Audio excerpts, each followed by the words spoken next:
Bienvenue dans la Guilde, le podcast qui booste vos compétences en Quality Engineering. Je suis Jean-François Frézy, expert en Quality Engineering et passionné par la transmission des savoirs. Chaque semaine, je te partage des astuces pour transformer ta façon de travailler en Quality Engineering. Installe-toi bien, on est parti pour un nouvel épisode rempli de conseils concrets. N'oublie pas de t'inscrire à ma newsletter pour recevoir du contenu exclusif et ne rien rater. Chaque semaine, je te livre des méthodes actionnables, des outils efficaces et des stratégies sur les meilleures pratiques du moment, avec des formats courts, pratiques et accessibles à tous. Alors abonne-toi maintenant pour ne rien rater. Aujourd'hui, je voudrais vous parler d'une méthode que j'apprécie particulièrement, c'est l'example mapping. Dans un précédent épisode de la Guilde, je vous ai parlé de BDD, de Behavior Driven Development, qui aide les équipes à mieux s'aligner et éviter toutes les ambiguïtés avant de pouvoir développer et tester.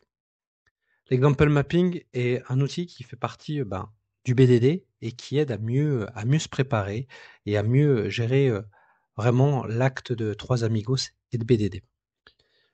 Avant de commencer à en parler un peu plus, je vais vous parler un peu d'histoire et de qui l'a inventé et dans quel but.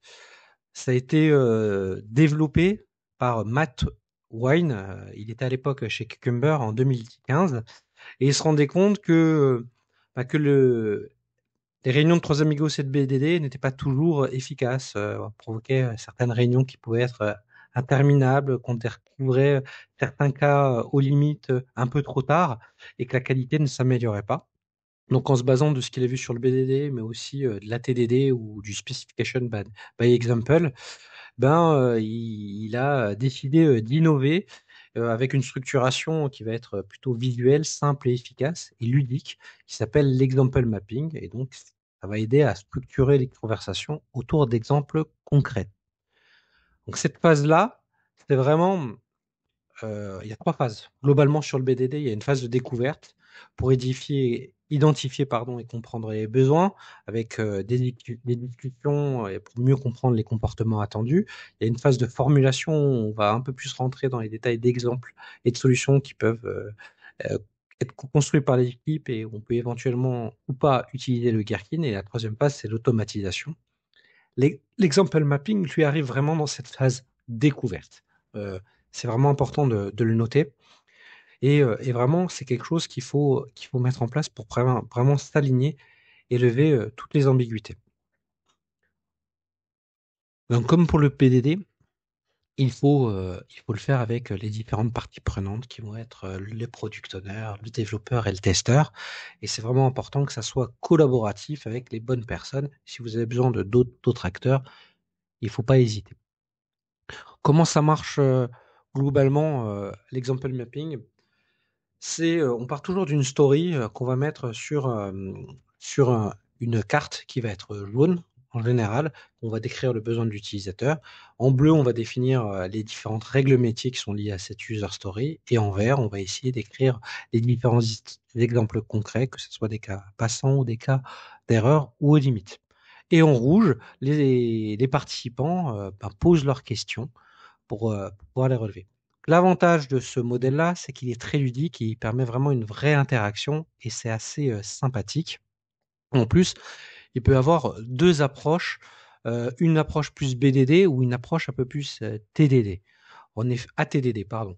En effet, si on part de la user story en jaune, puis après en bleu sur les règles, et qu'après on définit les exemples, qui seraient quelque part vos tests, on aurait une démarche finalement qui serait plus proche de l'ATDD que du BDD, parce que vu qu'on a déjà à peu près une idée sur les règles, on veut définir les exemples. Si on a le besoin en gros avec la story, qu'on identifie facilement les exemples et dans lequel va émerger les règles, on va peut-être finalement être plus proche d'une approche BDD où on va essayer de bien comprendre le comportement et le définir. Donc, en fonction de la user story, de la compétence des différentes parties prenantes et de leurs préférences du moment, on peut commencer soit par les exemples, soit par les règles. Libre à vous de voir avec vos équipes. Ça, c'est très intéressant. Donc, le principe clé, c'est vraiment de les centrer sur des cas concrets et éviter tout ce qui va être abstrait et d'utiliser vraiment la force de cette interaction visuelle pour vraiment poser des questions. Et ça, c'est important, ça va permettre de tirer parti de toutes les expériences de chacun. Il faut accepter que au fur et à mesure de l'atelier, les besoins vont émerger, vont évoluer et d'autres exemples pourraient émerger. Et donc, ça va vraiment favoriser la compréhension globale euh, et identique de toutes les parties prenantes, que ce soit métier, développeur ou testeur. Donc, c'est vraiment important comme bénéfice, tout ce qui va être facilité de compréhension, sans avoir besoin d'écrire, mais plutôt de construire ensemble. Et donc, ça va faciliter la communication et on doit pouvoir anticiper les problèmes de façon un peu plus efficace. Il y a quand même quelques contraintes qu'il faut prendre en compte. On ne peut pas faire ces ateliers si les personnes présentes n'ont pas un engagement total et ne sont pas vraiment dans la collaboration et que il faut pas essayer aussi, comme pour le BDD, de vouloir faire un maximum de user story sur ce type d'atelier. La bonne pratique, c'est une user story et 25 à 30 minutes d'atelier pour vraiment avoir le maximum d'attention, le maximum de focus et pouvoir être efficace et éviter de rentrer dans des détails d'implémentation technique inutile et vraiment être concentré sur les besoins métiers. Et ça permet vraiment de rendre ça plus efficace. En termes de matériel, c'est assez facile. Soit on est tous dans la même pièce et on a des post-it de différentes couleurs et un tableau blanc et on arrive à le faire de façon euh, manuelle et efficace. Et l'autre possibilité, c'est aussi d'utiliser des outils numériques, notamment si on est en distanciel. Et là, on peut utiliser Klaxoon, Miro ou Draft.io. Il y a plein de solutions qui s'offrent à vous. Ça va dépendre de ce que vous préférez mettre en place et utiliser comme outillage. Pour terminer, n'oubliez pas qu'il y a certains écueils dans lesquels il ne faut pas tomber. C'est que, et qui va vous permettre aussi de mieux structurer vos sprints. C'est c'est si jamais vous faites vos ateliers et que vous voyez qu'il y a commencé à avoir 4, 5, 6, 7, 8 règles sur une user story, visuellement, vous allez voir que il y a peut-être une problématique de clarté qu'il faut penser à découper cette US en plusieurs US pour qu'elle soit activable sur une user story. Idem, si vous avez pour une règle des tonnes et des tonnes d'exemples, ça veut peut-être dire qu'on n'a pas bien affiné le besoin, précisé, et qu'il faut réfléchir à les rendre de façon plus efficace, plus concise et définir vraiment le périmètre de la user story. Ça veut dire qu'il faut peut-être retravailler un peu sur la préparation de ce type d'US pour qu'elle soit un peu plus invest et qu'on soit plus dans l'efficacité dans l'échange. Et un autre point aussi qu'on peut voir beaucoup grâce à l'example mapping, c'est je peux avoir beaucoup de questions qui émergent sur une ou plusieurs règles. Et là, ça peut montrer aussi qu'on n'est pas assez mature sur le besoin et qu'il faut peut-être revoir la user story en amont et qu'elle ne soit pas un candidat pour entrer dans les prochains sprints. Une erreur que je vois beaucoup aussi en BDD et qu'on peut aussi devoir retrouver en example mapping, c'est qu'on est, voilà, on met le Gherkin au centre de tout et on veut tout écrire directement en Gherkin, tous nos cas de test rapidement. Donc voilà, ça c'est pour nos amis testeurs qui m'écoutent. C'est pas le moment là. Il y aura une phase après de reformulation où vous allez rentrer un peu plus dans les exemples et vous allez aussi essayer de les co-construire. Et le but, c'est pas d'être exhaustif, mais d'être efficace pour être sûr qu'on a tous la même compréhension et qu'on puisse vraiment le gérer.